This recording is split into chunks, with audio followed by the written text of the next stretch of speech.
Okay, number 2. Courageous partnership will require us to be 1, vulnerable, 2, to be courageous. So think of this scene, right? Disciples had been fishing all night. These guys were not, none of them were novices. They were seasoned fishermen. They knew what they were doing. And if they had fished all night and caught nothing, it means there was a pretty good darn reason why there was nothing. It wasn't because they didn't know what they were doing. And so they come back to shore, they're washing their nets. Jesus asks if he could use their boat to preach. He gets on the boat to preach.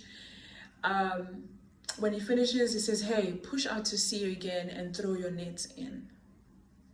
Again. You fish at night because the fish hopefully don't see you and they fall in the net. This is in the morning, you're asking us, what? Also, you're not even telling us, you see, when you were fishing the whole night, by the Spirit of the Lord, I was able to see that there was this corner, these are the coordinates, and you didn't fish there. And that's where the fish were having their overnight prayer. So that's where you need to go. No. He just says, push out to sea, throw out your nets again. The very nets that you're washing because you had failed to catch anything. It took courage for them to believe him. It took courage for them to push out to sea again. It took courage for them to go back to the place that they had failed.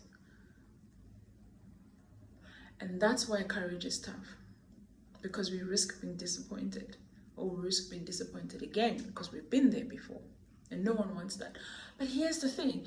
If we don't do what the Lord is asking for, then we are guaranteeing our disappointment, right? So you don't want to risk because you don't want to be disappointed. But here's the thing. If you don't do what God is telling you to do, then you are guaranteeing your disappointment.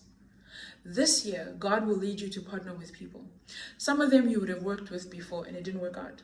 Some of them you would have worked with before and you realize, yo, this one I don't like. And God will be sending you right back there. Will you trust the Lord? Are you going to be courageous enough? Or will you allow your business? Will you allow your ministry? Will you allow your family to stagnate? Just because you don't want to live and walk in courage. God says to Joshua, Moses, my servant, is dead. Are you going to be courageous? Be of good courage. Be of good courage. Be courageous. Only do not be afraid. Be courageous. Your business is waiting. Your family is waiting.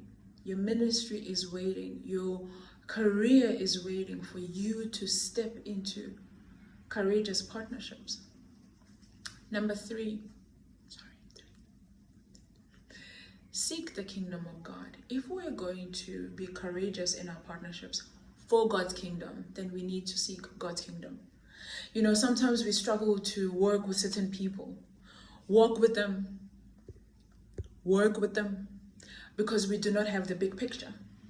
When we are building for us, then it's easy for us to do things our way, right? When we are funded by us, we call the shots.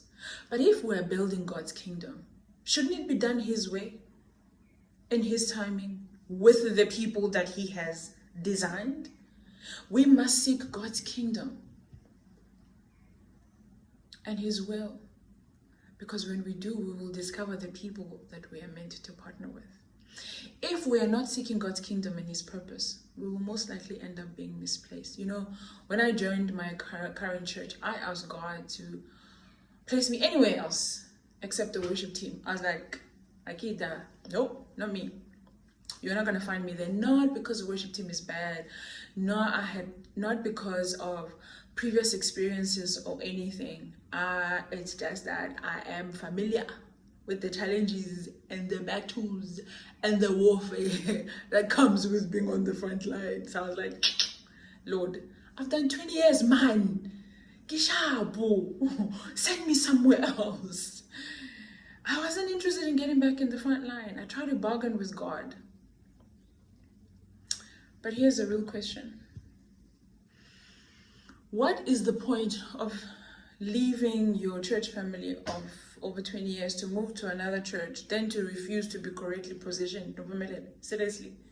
What is the point of being where God has sent me to be and then to be misplaced? Not because God has not directed me, but now because I think I have better ideas.